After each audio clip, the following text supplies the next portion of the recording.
ये कौन था भुवन? ये रावण कौन था जिसने क्या अपराध किया रघुनाथ जी ने उसका, जो उनकी प्रिया का अपहरण कर ले गया? तो मार्कंडेय जी ने कहा ब्रह्मा जी के एक मन से प्रकट हुए पुत्र हुए जिनका नाम पुलस्त्य ऋषि था। ये ब्रह्मा जी के मानस पुत्र में है। उनकी एक पत्नी का नाम था गौ। उनके एक पुत्र हुआ जिसका नाम वैश्रवण, जिनको कुबेर जी कहा गया। ये पुलस्त्य जी के अंश से प्रकट हुए श्री वैश्रवण जी हैं। ये बड़े तेजो संपन्न और शक्तिशाली थे। वैश्रवण जी अर्थात कुबेर जी ये पुलस्त्य ऋषि को छोड़ करके भगवान ब्रह्मा जी की आज्ञा में और सेवा में रहने लगे। ये पुलस्त्य जी को अच्छा नहीं लगा, क्रोध आ गया पुलस्त्य जी को। तो पुलस्त्य जी ने अपना दूसरा रूप धारण किया अपने ही अंश से। उसका नाम हुआ विश्रवा। अपने शरीर से दूसरा रूप प्रकट किया जिसका नाम विश्रवा, क्रोध से प्रकट किया। ये क्रोध आसुरी भाव है, राक्षसी भाव है।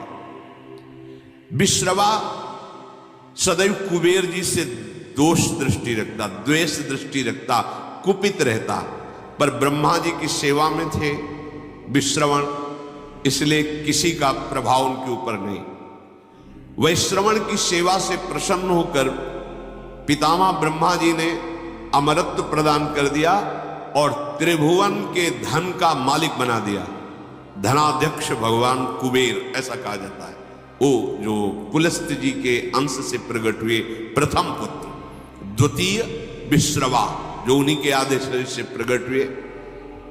और जब कुबेर पदवी मिली तो महादेव जी से ब्रह्मा जी ने उनका परिचय कराया और मित्रता करवाई।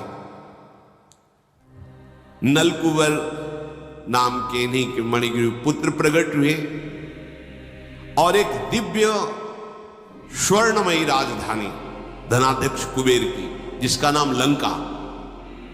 ये धनाध्यक्ष कुबेर की राजधानी, त्रिभुवन का धनाध्यक्ष पद और लंका ये कुबेर को दी गई।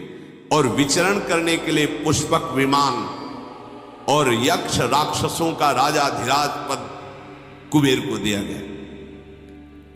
जो पुलस्त्य जी के क्रोध से प्रकट हुआ विश्रवा नाम का पुत्र था, वो कुबेर पर दृष्टि क्रोध भरी रखते थे। कुबेर जी ने देखा कि ये भी तो पिता ही तुल्य है। विश्रवा पुलस्त्य जी के आदेश शरीर से वो कभी गुस्सा नहीं करते, सदैव प्रणाम करते।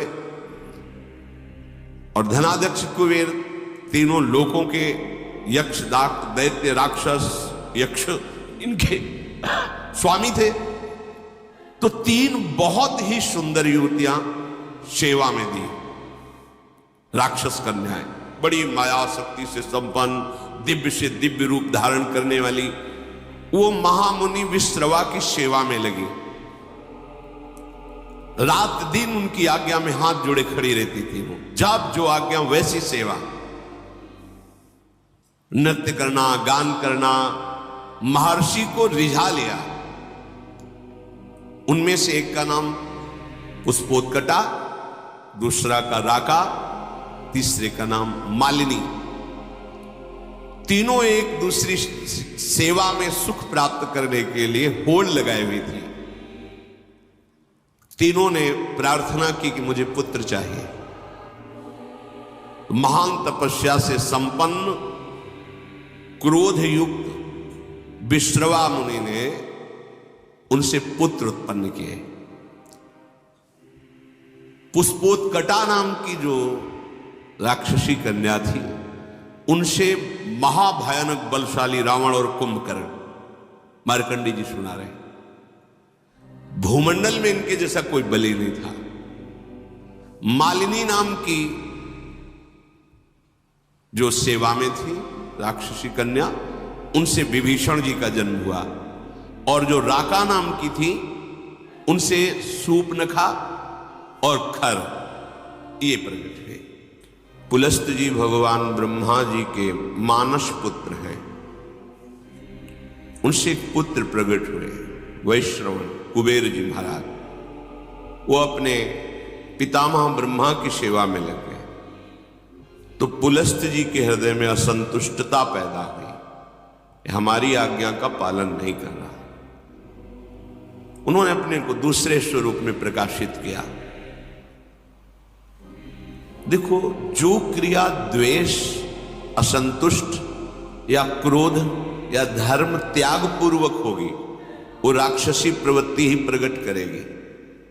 विश्रवा जी के हृदय में कुबेर के प्रति भारी द्वेष, क्योंकि पुलस्त जी का संकल्प वो द्वेषात्मक हो गया। तो उनसे जो विश्वश्रवा प्रकट हुए, उनके हृदय में कुबेर जी के प्रति द्वेष, अर्थात धर्मात्मा पुरुष के प्रति द्वेष। उनकी सेवा में कुबेर राजा धीराज पदवी प्राप्त किए ब्रह्मा जी से, तो देखा ये पिता स्वरूप है, इनको मेरे से द्वेष है, ये द्वेष मिट जाए। तो दिव्य मायावी शक्तियों से युक्त बड़ी ही सुंदर 3 युवतियों को विश्रवा मुनि की सेवा में लगाया। सेवा में नजदीक रहने से उनको पत्नी भाव से स्वीकार किया। द्वेष, क्रोध, इससे संयुक्त होकर के पुत्र उत्पन्न की चेष्टा की, क्रिया की। पुष्पोत्कटा नाम की सुंदरी से जो सेवा में थे, बड़ा ही भयानक पुत्र प्रकट हुआ, रावण, फिर कुंभकर्ण। उसी भाव से भावित होकर के राका से संयोग किया, तो जिसे खरदूषण कहा जाता है, वो पुत्र और शूर्पणखा पुत्री, भयानक राक्षसी भाव। थोड़ा मन शीतल हुआ कि इतना द्वेष नहीं करना चाहिए। ऐसा भाव करके मालिनी से संयोग किया, तो विभीषण जी का प्रादुर्भाव हुआ। अगर आप गृहस्थ हैं और द्वेष, क्रोध, हिंसात्मक वृत्ति, अधर्म भाव, फिर आप पुत्र उत्पन्न करते हैं, तो वैसे ही पुत्र होगा। या असमय में, जहां शास्त्र आज्ञा नहीं करता, उस समय तो राक्षसी भाव का होगा। जैसे कश्यप और दिति जी पति पत्नी है। कश्यप जी 10,000 वर्ष तक तपस्या में ब्रह्मचर्य रहकर भगवद आराधना की। दिति जी उनकी सेवा में रहे। प्रसन्न हुए कश्यप, क्या चाहिए तुम्हें? उनका, भगवान आप हमारे प्राणनाथ पति हैं, एक पत्नी को अपने पति से क्या चाहिए? पुत्र, यही सौभाग्य है। तो उनका समय का इंतजार करो। उनका नहीं होगा। मेरे हृदय में इतनी वेदना हो रही है कि हमारी और बहनों की तो संतानें मेरे है नहीं। अब मैं समय का इंतजार नहीं, आपको इसी समय मुझे पुत्र प्रदान करना पड़ेगा। और इस तरह से वो अपनी भावना को प्रस्तुत किया, हठ किया। महापुरुषों से हठ नहीं करना चाहिए, उनकी रुचि पर छोड़ना चाहिए। पर वो अपनी रुचि का आरोप इस कोट से किया कि वो संध्या काल था, भगवान सूर्यास्ताचल को जा रहे। इस समय महापाप माना जाता है स्त्री संभोग। उन्होंने विवश होकर के फिर स्नान आदि किया और कहा कि तुम जानना चाहते तुम्हारा पुत्र कैसा होगा? घोर भगवत द्रोही पैदा होगा, क्योंकि घोर समय था। वो दैत्य और दानवों का अधिपति होगा। साधु ब्रह्म ऋषि धर्म इसका नाश करेगा। कांप गए। भगवान, ये तो मेरी चाह नहीं थी, ऐसा कैसे? तो उन्होंने कहा, तुम्हारी रुचि और समय इसके अनुसार ऐसा पुत्र होगा। चरणों में गिरे, भगवान ऐसा नहीं होगा। ऐसा तो होगा, पर अब तुम क्षमा मांग रहे हो, इसलिए तुम्हारा पौत्र भगवान का महान भागवत होगा।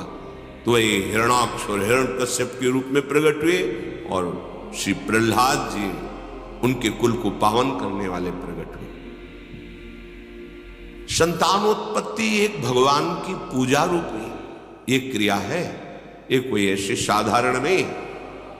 आप अगर संयम से रहकर पवित्र होकर भगवान को प्रणाम करके उनकी आज्ञा का पालन करने के लिए उनकी सृष्टि विस्तार रूपी पूजा, उनका स्मरण करते हुए, तो निश्चित महाभागवत पुत्र होगा, देशभक्त होगा, बलवान होगा, विद्वान होगा। अंदर क्रोध है, द्वेष है, अधर्माचरण है या मदिरा पान आदि ऐसे, तो फिर वो सींग भले प्रकट न हो पर होगा वो राक्षस स्वभाव वाला, स्वभाव उसका आसुरी होगा और वो तुम्ही को दंड देगा, तुम्हें जलाएगा जीवन भर। ये शास्त्र प्रमाण से जो चलता है उसे परम शांति मिलती है, चाहे गृहस्थ हो चाहे विरक्त हो। जिस समय रावण प्रकट हुआ, बहुत ही विकराल समय हो गया। जैसे भगवान के प्रकट होते प्रकृति शीतल हो जाती है, मंगलमय सुगंध चलने लगती, धुंदुभियां बजने लगती हैं, कोई भी ऋतु हो, बसंत ऋतु प्रकट हो जाती है। ऐसे ये महान दैत्य भाव, देखो भाव का खेल है, भाव आसुरी किया और संतान उत्पन्न किया तो ऐसे भाव का प्रकट हुआ। 10 सिर ताही 20 भुज दंडा, रावण नाम वीर बरी बंडा। 10 सिर 20 भुजाएं, अपार बलशाली। ये मार्कंडेय जी महाराज युधिष्ठिर को सुना रहे कि तुम्हीं को दुख नहीं हुआ है, स्वयं भगवान श्री हरि अवतरित हुए तो देखो उनके जीवन में कैसे कैसी विपत्तियां आई। ये भगवान के नित्य पार्षद हैं जय और विजय। सनक सनंदन सनातन सनत कुमार को प्रवेश द्वार में ही रोक दिया, ये अपराध है, नहीं करना चाहिए था। जय विजय जी को बिल्कुल नहीं करना चाहिए था, क्योंकि ये आदि मुनि हैं, निरंतर भगवत अनुराग में ब्रह्मबोध में छके रहते हैं। बैकुंठ में कोई ऐसा वैसा जा सकता है क्या? भगवत धाम है, संशय की कोई वहां गुंजाइश नहीं। 5 वर्ष की अवस्था हर समय रहती और नग्न रहते, दिगंबर रहते हैं और श्रीमुख से चारों के निकलता रहता हरि शरणम हरि शरणम हरि शरणम। अब इनको रोकने की क्या जरूरत है? पर भगवान की जब प्रबल इच्छा प्रकट होती है लीला करने की, तो उनके जोड़ का तो उन्हीं का पार्षद ही होगा, दूसरा तो कोई हो ही नहीं सकता, क्योंकि हरि स्वरूप ही होते हैं। भगवत इच्छा से ही रोक दिया। अब इतने अनुराग में एक एक कदम बढ़ रहे थे सनक सनंदन सनातन सनत कुमार जी के कीरे, अच्छा नहीं लगा। तुमने क्यों रोका? प्रभु के दर्शन में जाने में क्या तुम्हें मेरे में बाधा लगी? तुम निर्विकार सच्चिदानंद परम धाम में भी दोष बुद्धि रखते हो। यहां कौन आ सकता है बिना भगवान की इच्छा के? इसका मतलब तुम्हें दंड चाहिए। अभी ये आश्चर्य की बात, जहां से किसी का वापस होना नहीं होता, भक्तों का या संतों का, भगवत प्रेमियों का अपराध वहां से भी नीचे पटक देता है। आज तक कोई प्रमाण नहीं मिला कि बैकुंठ से किसी का पतन हुआ हो, लेकिन इनका पतन हो गया। महाभागवत ब्रह्मबोध संपन्न निरंतर भगवत अनुरागी महात्मा को रोक दिया, साप दे दिया, जाओ 3 जन्म तक असुर भाव को प्राप्त हो। इससे बड़ा दंड क्या हो सकता है? भगवत भाव का सिद्ध महापुरुष भगवत पार्षद बनता है, उसका जीवन होता है निरंतर भगवत चिंतन। ऐसे चिंतन में सिद्ध हुए भगवत पार्षद, ये तो सिद्ध पार्षद है, इससे बड़ा दंड क्या हो सकता है कि आसुर भाव को प्राप्त हो, भाव ही तुम्हारा राक्षसी हो जाए। कांप गए। जय विजय भगवान सर्वांतर्यामी स्वयं चलकर आए और बड़ी अद्भुत बात कही। कहा सेवक का अपराध स्वामी का ही होता है, इसलिए हम आप क्षमा करो या मुझे दंड दो। ये मानो ऐसा प्रहार हुआ सनकादि के ऊपर, अगर विचार करके देखो, बहुत मृदु शब्द दिखाई दे रहे हैं, लेकिन भगवान को लगा तुम्हें तो सोचना चाहिए कि मेरे पार्षद हैं। अगर दंड ही दिलवाना था तो हमसे निवेदन करते कि आपके सेवक ने मुझे रोक दिया, आपको असंतुष्टता, आप फाइनल कैसे कर दिए। भगवान के जो शब्द है इसमें बड़ा गूढ़ भाव है। सनकादि को अपना नहीं कहा उस समय, कहा सेवक का अपराध स्वामी का ही अपराध होता, मुझे क्षम। ये बहुत बड़ी बात अलगाव की हो गई ना। अपनापन किससे दर्शा रहे श्री भगवान जय विजय से। सेवक का अपराध स्वामी का ही अपराध होता। हे ऋषियों, आप चाहे दंड दो या क्षमा करो, मेरी भुजा भी हो, यदि आप जैसे महात्माओं के विरुद्ध चल जाए तो मैं काट दूं, फिर ये तो सेवक है। संतुष्ट किया। अब तो कांप गए सनकादि वचन, क्योंकि परम ज्ञानी बार बार भगवान के चरणों में प्रणत हो रहे हैं। प्रभु आप कहे तो शाप मिथ्या हो जाए, पर नहीं, मेरी इच्छा से है। और जय विजय से कहा तुम चिंता मत करो, आसुर भाव रहेगा पर तुम्हारे कल्याण के लिए मैं स्वयं अवतरित होऊंगा, स्वयं, तुम चिंता मत करो। जय विजय ने तो 3 जन्म लिए, पर भगवान ने 4 जन्म लिए। रावण कुंभकर्ण रूप में जब ये पधारे तो भगवान श्री राम रूप में, वो तो अंश में चतुर्व्यूह स्वरूप से प्रकट हुए। हिरण्यकश्यप हिरणाक्ष के लिए भगवान नरसिंह और वाराह, और शिशुपाल दंतवत भगवान श्री कृष्ण, 4 अवतार, राम, नरसिंह, वराह और हरि श्री कृष्ण, 4 अवतार भगवान के लिए। हर चरित्र से हमें शिक्षा मिलती है। यदि हमें रोका जा रहा है तो हम श्रद्धा लेकर के आए हैं, हमें रुक जाना चाहिए। दूसरी बात, यदि वो भगवत प्रेमी महात्मा है तो विनय की जा सकती है, उसको शासन के द्वारा नहीं रोका जा सकता। वो भले अल्प अवस्था का क्यों न हो, यदि वो वैष्णव चिन्हों से चिन्हित है तो हाथ जोड़ के बात करनी चाहिए। अगर आप कुछ क्षण यहां विराजमान हो रही है, अभी मैं आपको विनय पूर्वक, शासन नहीं, पार्षद हैं भगवान के, वो सामने महान ऋषि है, विनय की जा सकती है। हमको एक एक आचरण की शिक्षा मिलती है, हर चरित्र से, हर चरित्र से। अब ये भगवान के पार्षद आसुर भाव को प्राप्त है, इनकी जोड़ का कौन हो सकता है? तो 10 सिर ताही 20 भुज दंडा, रावण नाम वीर बरी बंडा। बड़ा ही प्रचंड सामर्थ्यशाली रावण, जिसके 10 सिर, और ऐसा नहीं था कि भयानक लगता हो, 10 सिर होते हुए भी बड़ा सुंदर था। भगवत पार्षद सुंदर था, ऐसा नहीं कि उसके देखने में कुरूपता झलकती हो, जिसके 10 खोपड़ी हो तो अलग नहीं लगेगा, ऐसा नहीं था। और 20 भुजा, महान बलशाली, प्रचंड शूरवीर। और दूसरा, भूप अनुज हरि मर्दन नामा, भयो सुकुंभ करन बलधामा। मानो हिमालय ही पैदा हो गया हो, पुष्पोत्कटा के गर्भ से, ऐसा विशाल काय स्वरूप। और आहार, छोटे मोटे निशाचरों की बात अभी आप सुनी थी।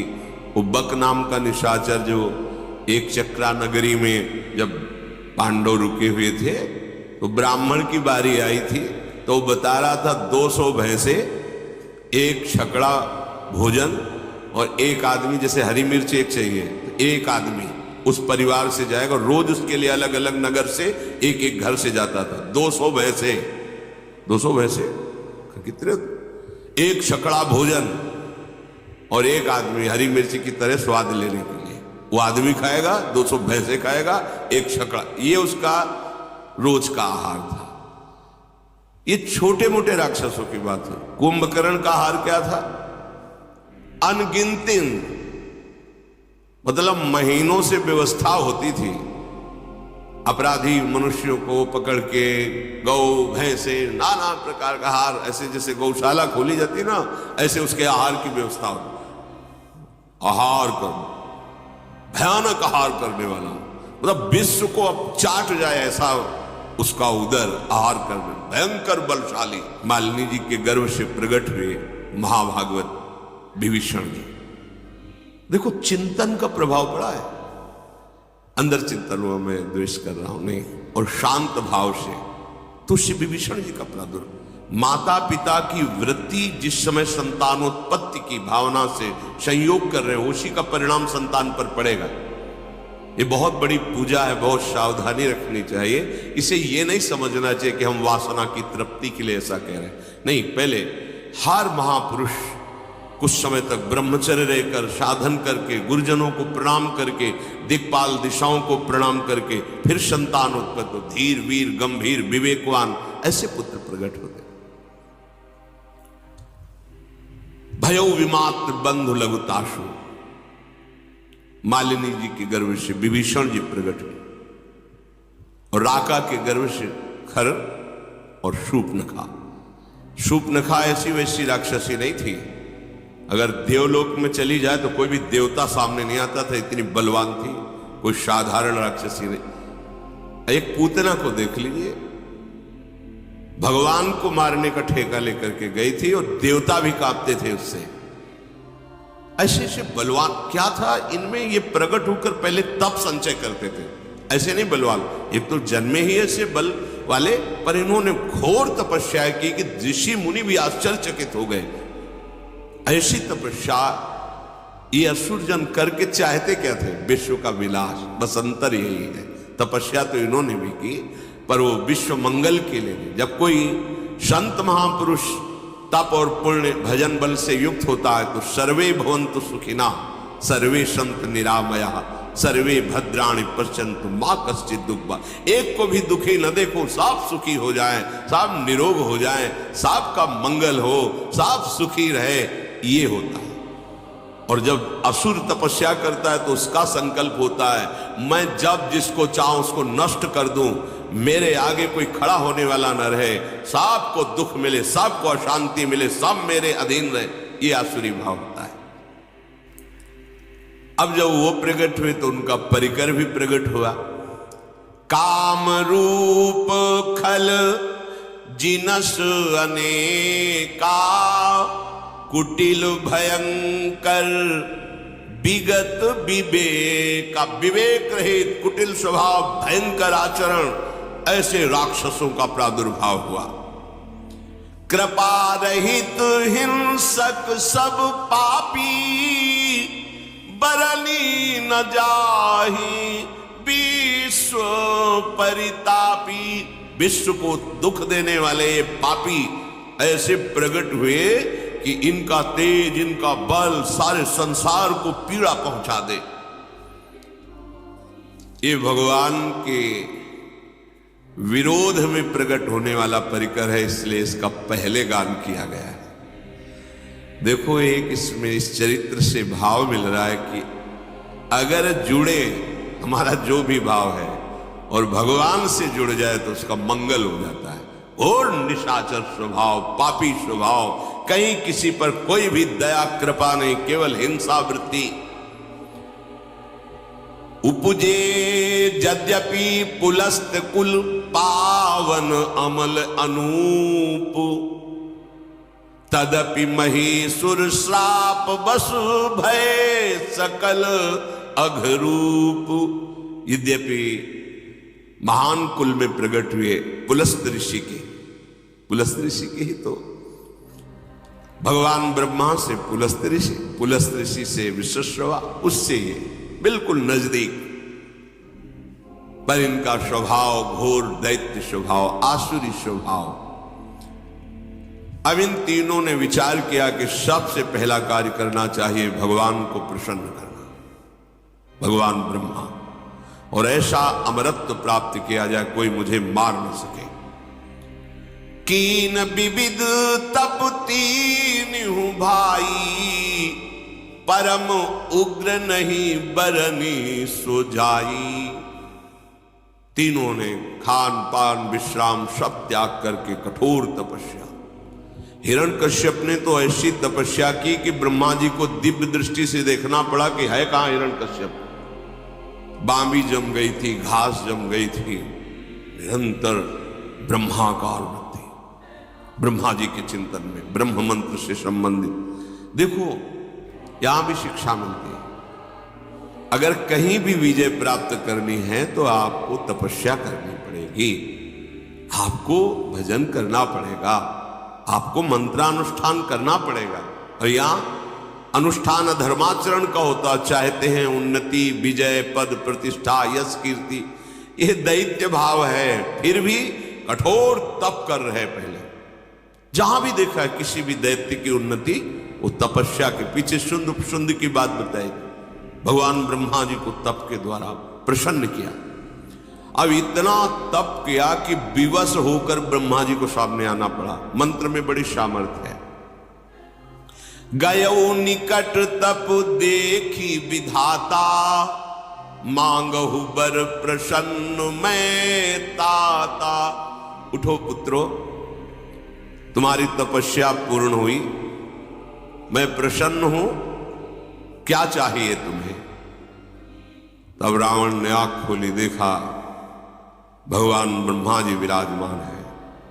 करी बिनती पद गही 10 सीसा, बोल्यो बचन सुनहु जगदीशा। प्रणाम किया, हाथ जोड़कर कहा, हे जगत के ईश्वर भगवान ब्रह्मा जी, मैं अमर हो जाऊं। मार्कंडेय जी महाभारत में गए, उसने कहा मैं अमर हो जाऊं। उनका असंभव, ये वरदान नहीं दे सकता, क्योंकि वो मन की बात जानते थे कि आसुर भाव को प्राप्त है, अमर हो गया तो त्राहिमाम मच जाएगा। कहा नहीं, अमर नहीं, और कुछ मांग सकते, एक शब्द केवल हटा दो अमर, फिर और जो चाहो मांग लो तो ठीक है। हम काहू के मरही न मारे, बानर मनुज जाति दुई बारे। हम फिर तुम्हारे द्वारा बनाए हुए ऋषि मुनि अस्त्र शास्त्र भाग किसी से न मानो। ये मनुष्य और बानर तो हमारे आहार हैं, बस इनके लिए हमें वरदान की जरूरत नहीं तुम्हारी। ब्रह्मा जी का बस थोड़ा तो हमें रास्ता चाहिए। ऐसे हिरण्यकश्यप ने मांगा, अमर हो जाओ, असंभव, ये नहीं देख सकता। फिर तुम्हारी सृष्टि के बनाए हुए किसी भी मनुष्य से, किसी से, तो सृष्टि में बनाया हुआ कोई मनुष्य, अस्त्र शास्त्र मंत्र, कुछ भी जो ब्रह्मा का बनाया हुआ है, उससे न मरो। तो वही अमृत तो समझ गया कि हम, ब्रह्मा जी ने कहा हाँ ये तो दे देंगे, रास्ता निकलना चाहिए। भगवान ने ऐसा रूप रखा जो ब्रह्मा ने कोई बनाए ले, नरसिंह, हाड़ फेंक दिया। ऐसी बुद्धि, ये मनुष्य क्या है, हमारे आहार है नर बानर पशु, इनके लिए तुम्हें वरदान की आवश्यकता नहीं है देने की। हाँ, और आपके किसी भी बनाए हुए दैवी शक्ति, देवता आदि, लोकपाल, कोई अस्त्र शस्त्र। ब्रह्मा जी ने कहा, एवमस्तु तुम बड़ तप कीन्हा। उसी समय साक्षी देने के लिए भगवान शंकर भी आ गए। मैं ब्रह्मा मिलित ही वर दीन्हा। महादेव जी ब्रह्मा जी, तथास्तु, ऐसा ही हो। फिर देखा पहाड़, कुंभकर्ण। ब्रह्मा जी ने कहा, बहुत होश में इसको वरदान देना पड़ेगा। अगर ये पूरे दिन आहार करेगा तो जितना हम सृष्टि रचा है सब चौपट हो जाएगा। पुनि प्रभु कुंभकर्ण पै गयऊ, तेहि बिलो की मन विषमय भयऊ। जो यही खल नित करब आहारू, होई सब उजारी संसारू। अगर ये बराबर जागता रहा तो पूरी सृष्टि को उजाड़ देगा। सरस्वती को याद किया, अब बैठो इसकी जबान पर। कहा, बेटा तुम मांगो, तुम्हारी क्या इच्छा है? उसने पहले ही सोचा था कि सीधे इंद्रासन, त्रिभुवनपति बन करके रहूंगा, सारी सृष्टि हमारे अधीन रहेगी। बोलना चाह रहा है इंद्रासन, निद्रासन। सरस्वती जी बैठी हुई, ब्रह्मा जी ने कहा तथास्तु। 6 महीने में एक बार जगेगा और दिन भर आहार करेगा, फिर सो जाएगा 6 महीने में। सारद पेरी तासुमति फेरी, मांग सी नींद मास सटकेरी। एक बार 6 महीने सोना, फिर जग के आहार करना, फिर 6 महीने के लिए। ब्रह्मा जी ने कहा तथा, यह है तपस्या का फल। उसे ज्यादातर ऐसे ही मांगते हैं कि खुद चक्क सोने को मिले और खाने को मिले, ये आसुरी स्वभाव है। अब दृष्टि पड़ी विभीषण जी पर।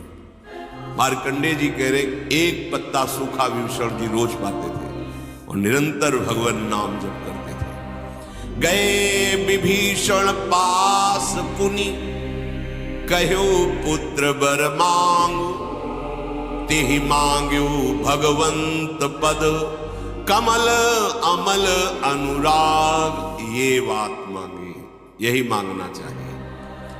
यही मांगने से मांगना मिट जाता है। ब्रह्मा जी विभीषण के पास गए और कहा पुत्र तुम्हारी तपस्या पूर्ण, वरदान मांगो। उन्होंने चरणों में प्रणाम करके कहा भगवान मुझे अमल अर्थात कामना रहित, निष्काम, मल है कामना, निष्काम और अनन्य, यही मांगे भगवंत पद, कमल अमल अनुराग। अनुराग अनन्य भक्ति, निष्काम अनन्य प्रेमा लक्षण भक्ति जो है वो मुझे श्री हरि की दीजिए। हरि के चरणों में निष्काम भक्ति। मार्कंडेय जी ने कहा कि जब उन्होंने ये मांगा तो ब्रह्मा जी ने सबसे पहला शब्द कहा कि तुम्हारे जो 2 भाइयों को हमने ना कहा है वो अपनी तरफ से देता हूं, तुम अमर हो जाओ। ये तो तुम्हें मिले ही, लेकिन जो 2 भाइयों ने मांगा मैंने नहीं दिया वो तुम्हें दिया। अमर आज भी विभीषण राज्य कर रहे हैं दिव्य लंका में।